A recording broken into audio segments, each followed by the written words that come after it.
Hello साथीहरू, मेरो मौसीको बिहेमा आउनुभएको हात्तीजी त आज मेरो मामा घरै आउनुभएको रहेछ। तल गएर हेरेको त नानीजीले गणेशजी मानेर पुरै पूजा गर्दै हुनुहुन्छ मेरो नानीले। हेर्नुहोस् त साथीहरू, पुरै बिहेली खिलाउँदै हुनुहुन्छ मेरो नानीजीले। र हात्तीले पनि पुरै डेरी मिल्कहरू मानेर क्वाम्मा खाँदो रहेछन्।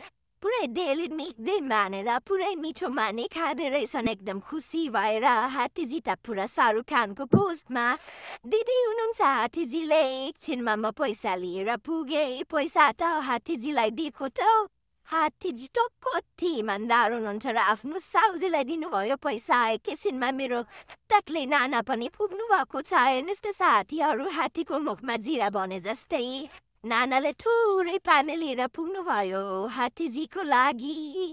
र एकछिनमा मलाई नि अलि डर लागे जस्तै भइरहेको थियो, त्यही पनि म डराएन। अगाडि बसेर म हात्तीजीलाई डेरी मिल्क जस्तै देखिने भेली हात्तीजीलाई खिलाउन लागे। खिलाउँदा हात्तीजीलेको मुखमा मैले बेली हालिदिएँ। हात्तीजी त पुरै खुसी हुनुभयो र पानी पनि खानुभयो। हेर्नुहोस् त पानी नानाले दिएको आफ्नो सरी छ्याप्प भिजाउनु भयो। र हात्तीजीलाई गर्मी भएको बेलामा पानी पाउँदा धेरै खुसी हुनुभयो र थोरै पानी नुहाउनु भयो, थोरै पानी खानुभयो। हात्तीजी त एकदमै ह्याप्पी हुनुभयो र नानाले पनि पानी हालिदिनु भयो थोरै। हात्तीजी अनि आफ्नो घर फर्किनु भयो।